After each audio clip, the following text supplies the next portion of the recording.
to the stage where Sniper has a good game where he gets like perhaps he's gonna need either a blink or a BKB to play against the arena, you know, to have either a way of getting out of it or to not be caught by it. I would say that the early game tempo is gonna come down a lot to the offlaners, the Beastmaster and the Mars, what they can do there. But I'm gonna have to slightly favor Liquid in this game. All right, the expert here who has said he favors Team Liquid. I like what Wildcard Gaming has got for themselves. It feels like a Wildcard Gaming draft. So let's see what they've got for us within the game itself, as game number 1 is about to kick off.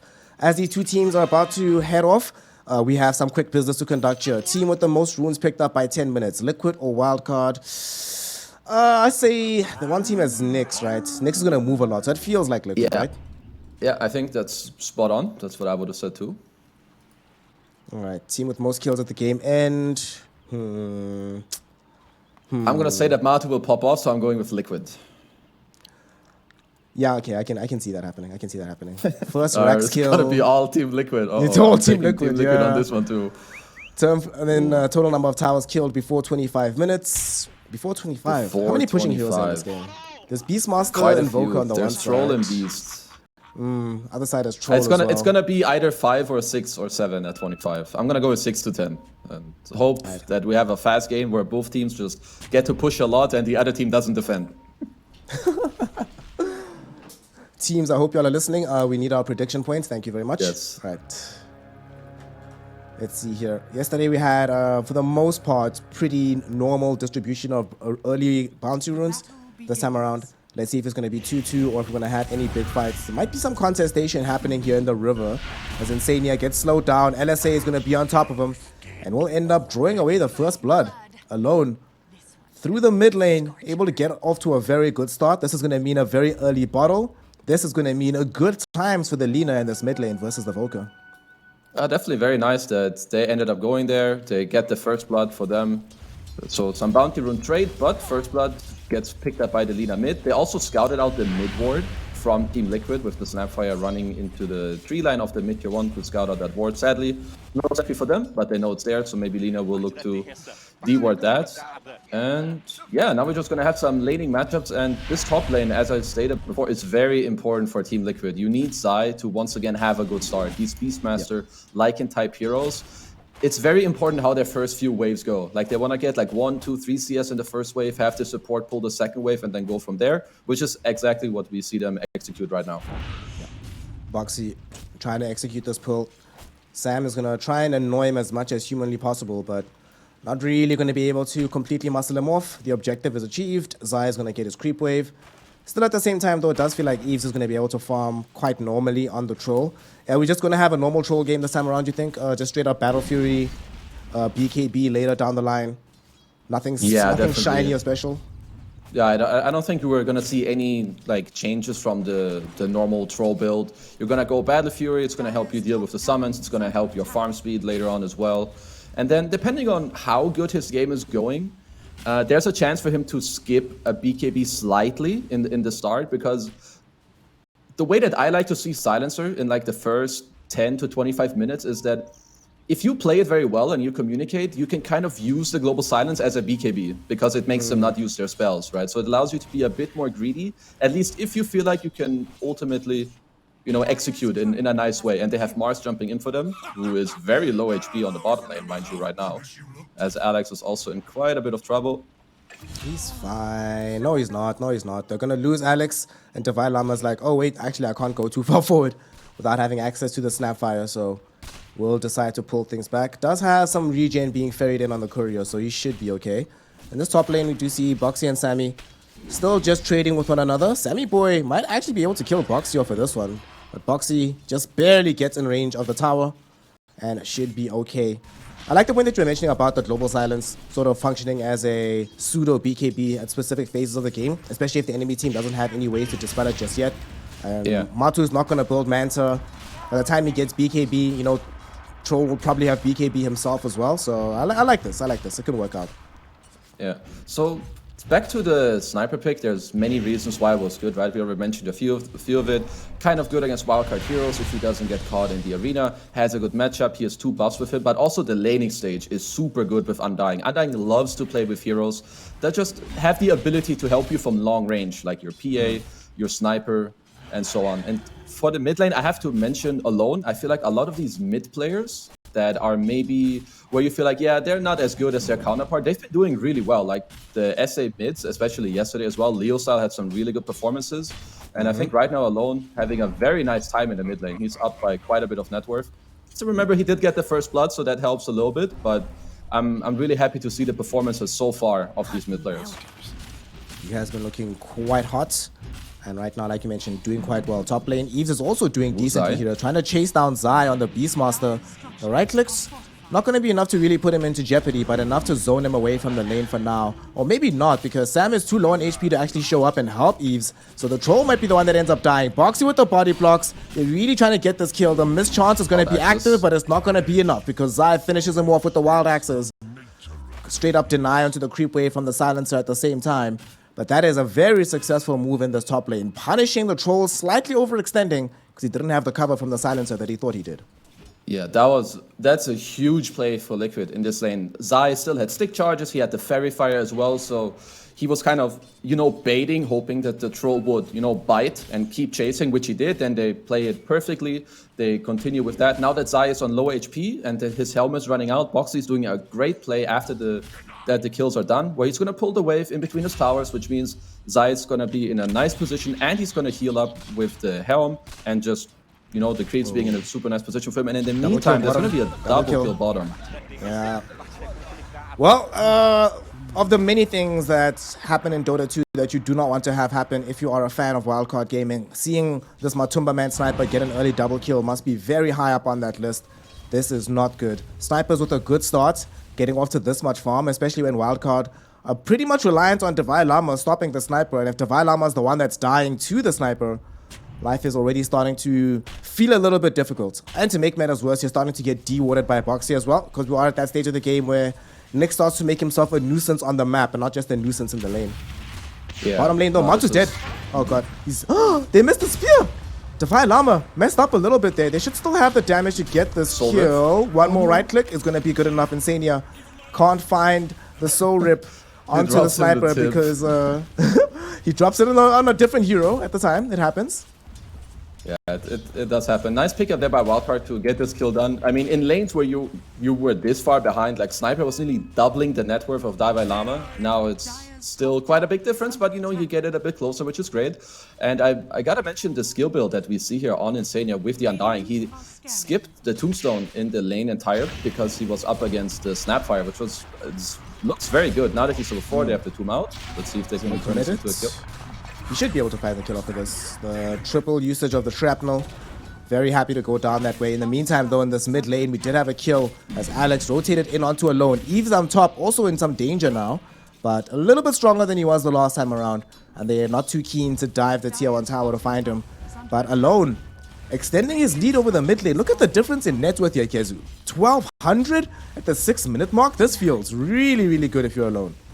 Yeah, this is a great start for them and definitely what they want to have happen. Nice rotation by Alex there as well. Now they got a little bit of pressure on the siege mid with that, and Lina with this good of a start, he's going to pop off. He already has a Falcon Blade, he has boots, bottles, so he's going to be okay. And I would like to see them make sure that they continue to play with their Lina a little bit, and then later when Mars has Arena, that's when you can look to go back to him as well. Maybe around like the 8 to 9 minute mark, because now that your mid player is doing this well, he's performing nicely, make sure that you keep the ball going, because right now Wildcard have no vision mid, and I want them to keep the ball rolling with Alone. Yep. They don't yet have access to the arena onto Divine Llama, so making those big rotations doesn't yet feel like there's much efficacy in it, and Alone is just doing so well. Going straight up for the BKB in this game, so not really wanting to take any massive risks. I'm curious as well, now that we are looking at this bottom lane, because they're trying to set up for a kill, it feels like, onto Devi. Nice spear back, though, ensures that there's extended range. What build are we getting from the sniper in this one? Because I've been seeing most of the time just Mask of Madness, Hurricane Pike, BKB, these sort of items. In this kind of game, is that still the way to go? Does he have to be a little bit more circumspect in his defensive itemization? So he's got the Mask of Madness queued up, which is usually just the best way to go as they are stacking up a little bit in the jungle. I would assume that it's just going to be Mask of Madness into a farming item, so perhaps Mask of Madness Maelstrom. And then depending how the game goes, he's going to go from there with perhaps a BKB or a defensive positioning item. I'm not sure if it's going to be the Pike, as in mid we have a more of a, play going around, but Alone does get the Alex? Arcane Rune, and Boxy is gonna fall. Boxy does end up falling because Alex showed up from the eastern side of the river to get a kill there. They have to move back though because Insania does drop the Tombstone. Alone fairly low on the HP, but with the death on the Nyx Assassin, the heroes left in the mid lane don't actually have catch. This is starting to feel quite good because now you've also forced them to commit this Tombstone in the mid lane. Like, sure, you don't get any additional kills out of it, but you also know that when Insania does come back bottom, Divine Llama we're not going to be as threatened individually by the Undying. And it feels like Liquid realized the same thing because they're also bringing in Mika for this rotation to the bottom lane. Yeah, so they want to go on Divine Llama right now, and it looks like it may be successful here. Yeah, even without the Tombstone, with 3 heroes, they certainly should be able to bring him down. And that's a first big rotation coming in from Mika. At the same time, they did just crack access to the arena. So this was actually a perfect time to make this rotation because it feels like Alone was going to move bottom eventually. So good moves being made so far by Team Liquid. Zai is in a lot of trouble here. Well, he's not in trouble, Kezu. He's going to take a bath in the fountain. He's chilling, he's hanging out, man. He's fine. But now, at least during the time that he's dead, he can think about what they want to do next. Because so if you're Liquid, you're very strong in these side lanes. Like getting kills mid with the Invoker right now isn't too easy because the supports that you do have, they don't offer you the most amount of damage. So for Liquid, their plays are going to continue to happen either with this sniper, but I would like to see them move around with their Beastmaster next up soon to like pressure the top tier 1, take over the enemy jungle, perhaps have Mika rotate there. Because Wildcard, they actually already lost their bottom tier 1 tower. So this is going to make it quite a bit easier for Matu to play around in this area, perhaps give him a lane ward. Because as we've touched on before, the only thing threatening him is the arena from Mars as Insania. Undying is going to end up taking a tumble here in the river as he's dead. You just brought up a very good point. It is kind of surprising to have seen the Dire offlane tower being the first tower to fall in a game like this. Very, very rare that this ends up being the case, but today, Divine Llama is struggling a little bit in this laning phase. To be expected, though, given the lane opposition that he had to deal with. But the more he grows in levels, the more dangerous it is for Matu to stick around here. Yes, you are still in this dominant position, but if you don't have adequate vision on all these heroes on the Dire side, just, one rotation from Lina could end up getting you killed. So there's a reason he's playing in the trees right now, I think, from the side of Matu. Yeah. It's very nice for now what Liquid are doing with the heroes currently. They're not like showing too many heroes. You can see that the Beastmaster is pressuring top just with the summons alone. He's not showing too many heroes. And you can see Matu play very safe in his bottom tier 1 tower because he doesn't know yet what's happening, as you mentioned. People are missing, and the smoke from Wildcard is currently happening already. So Matu has to be very cautious here to not eat this one. Well, Alex throws in the fire snap cookie onto Alone, but unfortunately the Lina doesn't have the clear angle for the LSA onto Insania. So the Undying able to juke in the trees, break the smoke, and subsequently save the life of the sniper, who will just TP out to safety. And now that Alone has made this rotation, you kind of have to force the tower push. Do you think Liquid will respond to this? I feel like this is probably not the way to go. You probably just leave the tower to die. You've already gotten top tier 1, bottom tier 1. There's no need to contest this right now. Yeah. Liquid already feel like they got a small W out of this one. They ended up taking the top tier 1 tower. Insania TP's bottom to break the incoming smoke, which was also the correct play by Wildcard, but it's just that Liquid had a nice position. So you see the smoke, you let them take the tower, and it's also perfect timing for Matu to leave the bottom area. TP's top has the Mask of Madness, farms the triangle a bit. It's going to respawn, and he gets to farm it again. So both teams quite happy with what just happened, and now Wildcard are going to smoke it up straight again with the Mars Snapfire combo here. But look at Insania. He has a great position once again. Yeah. Fortunately, though, for the side of Wildcard Gaming, he was walking in front of their own observer ward, so they did scout him out, and they're not going to end up popping their smoke. But he has guaranteed that the angle of approach is very, very difficult here. Insania just dewards a sentry. Yeah, this smoke is not going to happen. Sorry, boys. Good idea, but we're not getting the arena into the Morty's kisses just yet. Which is a shame, though. I think Wildcard Gaming would have loved to have already used this combination by now. But it's not that bad. It's okay. It's fine. We're still... Who benefits actually from this farm state? Like they're making it a little bit hard. Like you can see that Wildcard are trying to do the right things, right? With the smoke, then another smoke, but the way that Liquid are positioning, and also like you have this constant pressure from the Beastmaster up top. Sniper can also defend lanes without really showing with the shrapnel. And Wildcard didn't quite have the global yet. They do have it now. Dalai Lama is closing in on his Blink Dagger. So this could just be what they're waiting for, because even if they're not getting off their spells at the moment, Their Troll and Lina are very comfortable if we're having a look at the network. Like, look at them. They're top 2 in the charts right now. Lina has BKB complete. Troll has Battle Fury soon. So you can use the Lina to fight and make space for the Troll to keep farming once he has his Battle Fury complete. It would help them a lot if they could finally get this tier 1 tower pushed out in the mid lane, though. Give them a bit more breathing space on the map, but a little bit dangerous to try and reach for that without the rest of the squad being available. But like you say, I think they are certainly just waiting for this Blink Dagger on Double-elimination. Very, very close. 200 gold out. Alex does have a smoke and he's nearby as well. So you could see them try to immediately initiate as soon as humanly possible.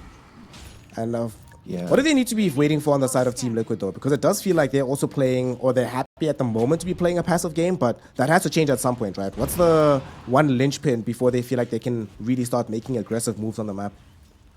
It's Liquid are more looking for like smaller fights where Wildcard are not together. This is the type of game where, at least for now, if we have some pressure on the top rune, Mickey gets a DD onto Sam, and yeah, he just snaps him out of the game.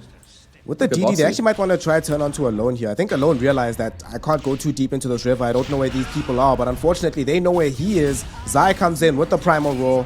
Mika not going to be the one to finish him off. That honor goes to Matu on the sniper. And now these heroes immediately crowd around the tier 1 tower. My goodness, they took that quickly. And they're the ones that smoke instantly. They aren't done just yet. They've only committed the 1 ultimate. But that should signal the retreat from Wildcard Gaming from this Radiant jungle. And yeah, they're all out. Had they not done this, Troll would have 100% been dead. But good read on the map of where things are. And they're going to try and counter smoke themselves here, Kezu. Yeah, they have all their spells ready. It was very nice by Liquid, and now they catch Zai's beautiful Spear Arena. Beautiful Spear Arena, and also the beautiful reveal on the Blink Dagger from Double-elimination. Able to get that kill. Alex also very happy to be able to throw out the globs of fire. And they didn't have to commit the global silence for that one as well, so they still have the additional layer of team fight available if Team Liquid want to get aggressive.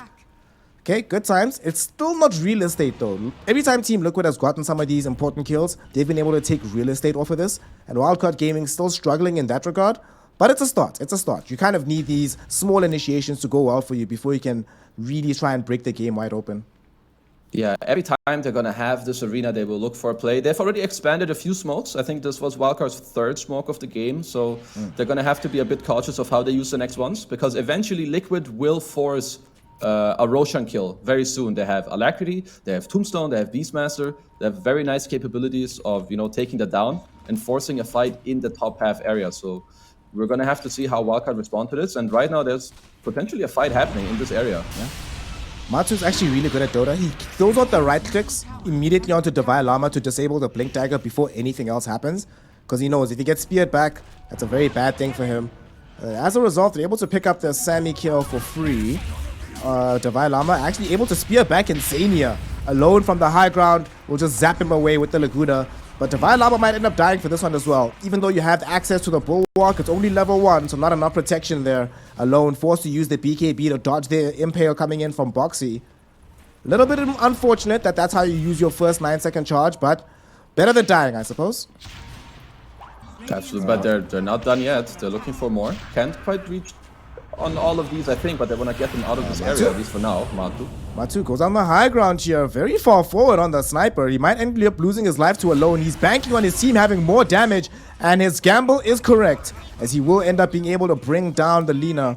Does cost him his own life at the very end of things, though, and Sam will get the gold for that kill. So a young 2-for-1 on the high ground there. That was Global Silence committed, but Double-elimination has Blink Arena back available again, and they also have the Morty's Kisses. So Team Liquid still need to be careful, despite being able to bring down the big old Lina at this point in the game. Very aggressive fight here in the Dire jungle. If Zai was very close to having the Vlad sent out, if they had this little bit of bonus slice there, Matu could have maybe lived, but good job by Eve bottom to take the tier 2 tower. As Double-elimination barely makes it out of the mid lane. Nice job by him there. So Wildcard right now, they should look to take this bottom outpost soon. I think Eves didn't really feel great about clicking that one alone after taking the tower by himself.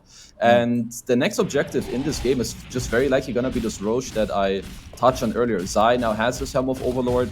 Matu should feel okay playing fights as long as he's somewhat patient. His team is going to have to body for him. That's going to be Insania's job.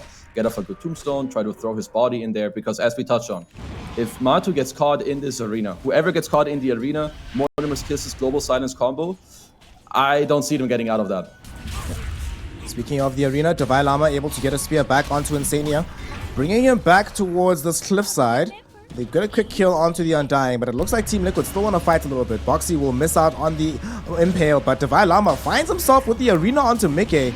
Mickey's on the low ground right next to Eves. He needs to be careful. They're throwing these Morty's kisses as Eves goes outside through the base, trying to find Matumba Man, who turns around onto Alone through the BKB, still managing to fight him. LSA does end up being able to stun out multiple heroes to allow Divine Llama to kill the sniper, but it does cost the life of Alone. However, Wildcard Gaming gonna make them bleed for this one. Mickey on the high ground with Boxy. They turn around onto Alex. They get the first kill. Sammy's next. Double kill for the Invoker. Divine Llama, no mana remaining He's out of mana. for the Impale. Thanks to the EMP, Mickey might have just saved that fight as a result. And with no battle trance available for Eves, he should end up dying on the high ground as well. Granting a triple kill towards the Invoker. Sunstrike thrown out. He catches Divine Llama. They have the vision. They know exactly where he's at. Boxy just waiting for the perfect time for the Impale. Doesn't have mana himself. There we go. But it doesn't really matter because Insania is still able to clean up the kill. 4 heroes end up dying on the high ground. 1 on the bottom. So that's a full team wipe going the way of Team Liquid in the end.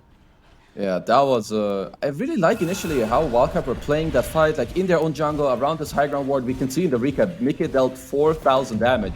He used his spells very well that fight, but I also have to attribute that a little bit to Wildcard Gaming overstepping their welcome. So at first, really nice play around their ward. Then Alone somehow chatting it up in the backline, chasing down Matu. His team comes in. They get a few kills, but then I think they overestimated their strength and kept chasing into this Invoker Undying mixed combo. Like these heroes have a lot of very strong spells, especially once you have expanded your Troll Ult, your Lina, BKB, and then the EMP clips Divine Llama, and it completely changes the fight. Yeah. Divine Llama has mana at that last situation. We're looking at a very different fight, like you mentioned, but EMP, what is the thing you said yesterday, how EMP is just an anti-fun spell? And it really is. Absolutely, you can see it right there.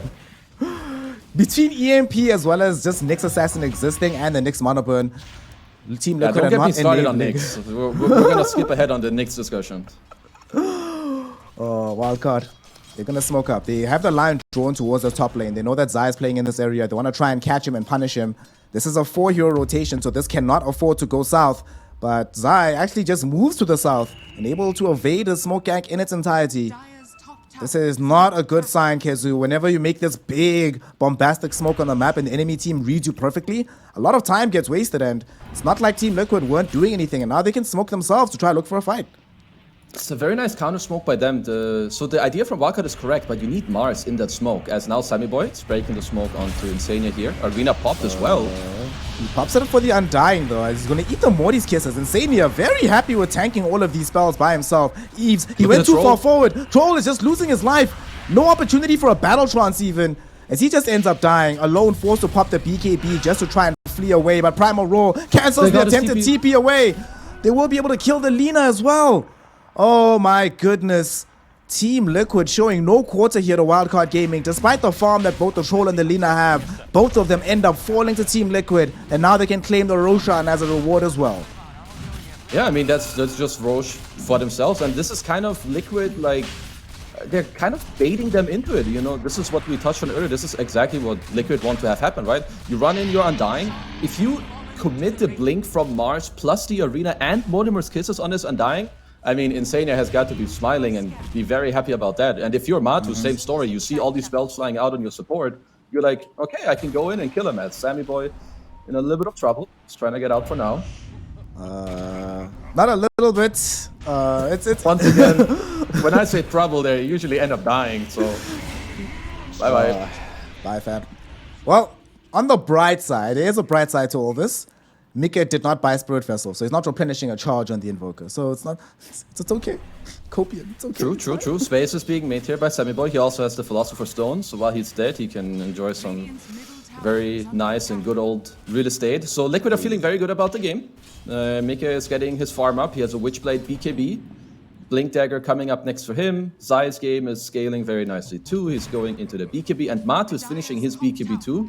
I have to mention a bit, Matu's items may look defensive, but we have to mention once again the buffs he's playing with. He doesn't need damage items yet. He has Alacrity. They're catching Alone with the middle. This is kind of why Nixus can be so problematic for Lina to deal with, that random initiation. It kind of feels like the rest of Team Liquid also weren't expecting how good the carapace was going to be. So they weren't fully prepared, but Box is still chasing. He finds Alone, has the Impale as well as the Vendetta hit, but no! The Ancient Creep denies the kill. On the other side of the map though, he's chasing down Mike. He's inside the Battle Trance. Will he be able to get the kill here? Yes, he will, thanks to the Global Silence as well. Insania inside of the arena, can't do anything to help him. Now it's going to be all up to Matu. Can he clean this one up? Has access to the Assassinate. Boxy somehow comes back from killing the Lina to assist in killing Divine Llama. Unfortunately, they can't catch up to this troll, but they'll take it. Any piece of kills they'll take.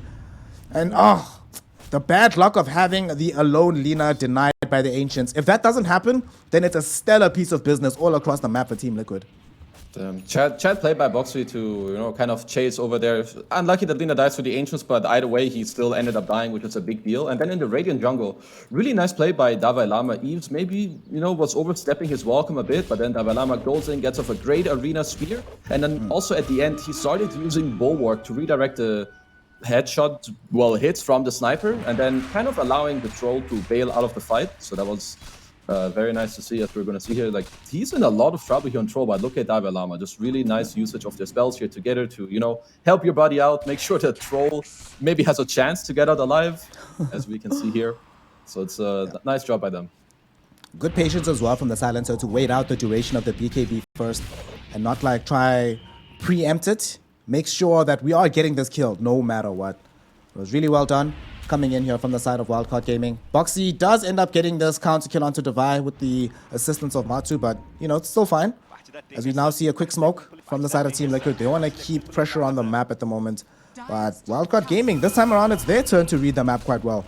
All their wards are primarily defensive, but it doesn't seem to matter because they recognize, well, they're probably coming into us. Let's not be in this area of the map. That's where Beastmaster wants to be playing anyway. We will instead go and trade outposts and start farming in the Radiant jungle for now. Yeah, so Liquid are going to poke out this high ground. So Wildcard, I want to see how they respond. Is it going to be enough with these two heroes for now? Will Liquid keep going? Because they're here with 5 heroes. Sniper has Aegis. You have Tombstone. You have all these buffs. He can give himself vision. As Alone gets somebody Carapace. Nice 4-step. Are you kidding me? And this Nyx is annoying. Boxy is on point with what he's doing so far in this game. Oh, Matsu utilizing the space provided by the Nyx Assassin as well as by this Undying Tombstone to just muscle down this tier 3 tower. They actually almost found vision onto Alex for the Assassinate. Not going to be able to do so just yet. Boxy is setting up bottom. Boxy just wants to make sure that he can hold the troll in position. They've lost all their creeps in the top lane, so they have to wait for the next wave. And Boxy, does Eves know? They're pinging Eves out. They're pinging him out. Does he know? Oh, get out of here. Run, run. He's trying to TP. Okay, Boxy didn't have vision. He barely TP'd out of vision. That's pretty funny. As Wildcard, they're looking for a quick smoke because they know that someone left this area. Now let's see. Divine Llama has access to the jump. Misses the spear though. Zai gets off BKB as a result. Global Silence will come out, but Sam is already dead. Divine Llama forced to BKB too. But now they just have to try and get back. Alone did find an LSA onto Boxy. Not enough to kill him just yet. Has a BKB of his own with the Blink Dagger if he wants to retreat. So it just ends up being the life of the Silencer, nothing else, and the Global Silence committed as well. But grand scheme of things doesn't seem too important, I suppose, losing the Silencer, but not having the Global, that feels like a big deal. That is definitely going to be a little bit of a deal breaker here as Liquid, once again, going to toy a little bit here in the Dire base. Boxy going in. Oh my gosh, Nyx, please stop it now. Arena committed with the ulti from the Mortimer's Kisses flying out. He's at 1-2 far forward. Has activated the Battle Trance, trying to close in onto Matuma Man. Thrown back with the Deafening Blast. Now he's been disarmed. Now he's been killed. Zai is on a killing spree at the moment. Alone also overextends and finds himself dead, thanks to the efforts of Matumba Man. On the high ground, here's Mika playing this right-click Invoker, jumping in onto Alex. Should be able to bring him down. Sam does have a little bit of safety by being closer to the tier 4s, but they don't really care about your life, Sam. They care about these Raxes, and there's nothing left to stop Team Liquid from just taking them in the top lane. Yeah, so at this point right now, Liquid are playing their fights very clean, whereas if we look at the opposing side of Wildcard, it's maybe a bit nerve-wracking for them. I feel like they have the tools to play these fights correctly, but it looks like they're not really aligning their spells all that well together. There's perhaps a nice arena, but then Troll oversteps. Perhaps it's too hard for his team to follow it out. Liquid just doing a nice job of kiting it out. You have the Ghost Walk from Invoker, so Troll repositions onto the Sniper, and then he just ends up very deep into the team. I think you just need to make sure that you can use those spells together, as we're gonna see it here again. You box it with a good initiation. Now there's the Blink Arena, and here Troll wants to follow, but they're BKB, so they get to run. But look at this ice wall. It's completely isolating the entire team in the back. Yeah. Didn't even see that ice wall on the backside of the fight. It was so good. And by the time Eves dies, and alone, by the time he goes forward, he also realizes that, wait a second, I'm out of BKB. I don't have any protection for myself. You just die in a couple of hits now to the sniper.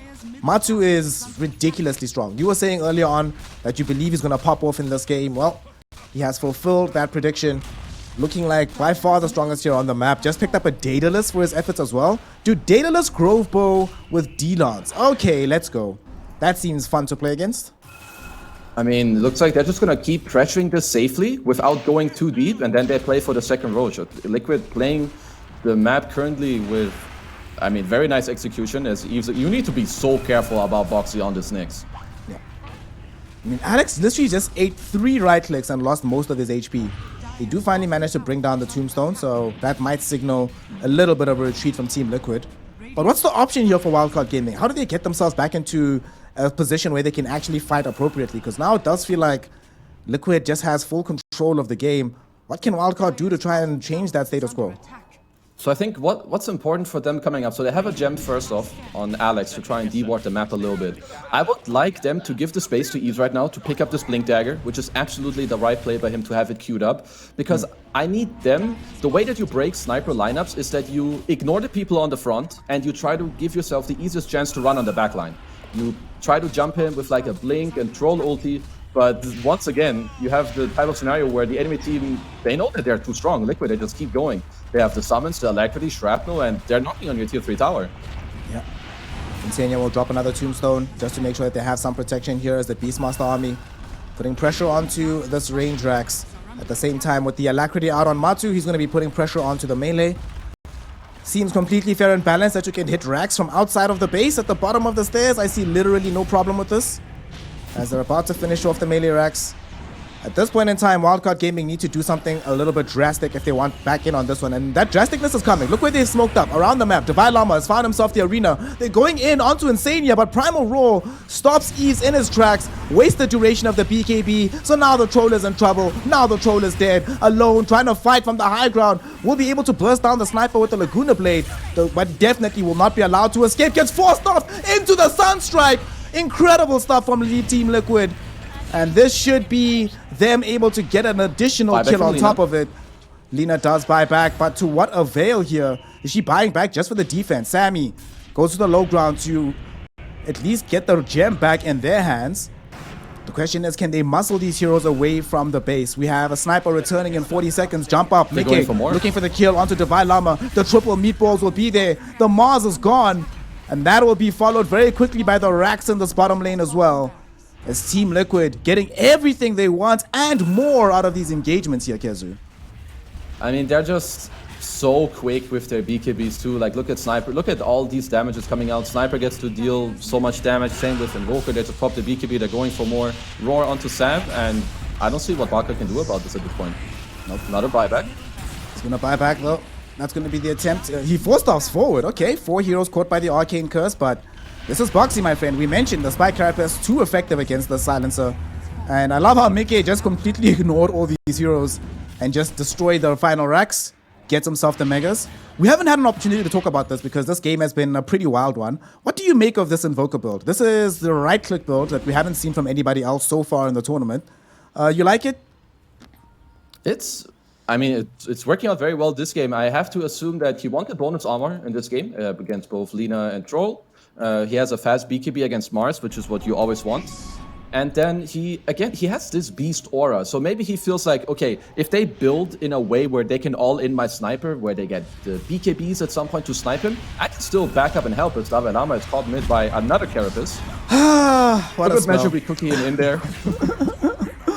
I love how it's the Carapace from the fire on the ground of the Aghanim shot, man. That doesn't seem fair. Primal Roar committed now onto Alex. In the meantime, alone goes into the BKB just to escape Boxy. Alex not going to be as lucky because Matu is just on another level of damage right now. And with no buyback remaining on the Mars, Kezu, are they planning for game number 2 now at this point? Is there any recovery possible here in this first game? You have a very small chance if you I mean, if Liquid take down your base while Mars is gone, you don't really have an answer. If you get to delay it until Mars is up, you have one more play in you potentially by smoking around, but I don't think Liquid are giving you this time. So in about 30 seconds, they will start planning for game 2. Well, tier 4s are down. They just killed Sammy. Eve's at least gonna commit the final battle trance onto Matu, trying to go toe-to-toe with the sniper, but the game ends before he can even bring Matu to a half HP. GG, well played, is called now by Wildcard. Wow, what a performance coming in from Team Liquid. They've just taken game number 1. They solidify their place at the top of the group, and the way they're looking, I don't know if I want to be any squad going up against Team Liquid on a day like this. Liquid are looking very, very good, especially like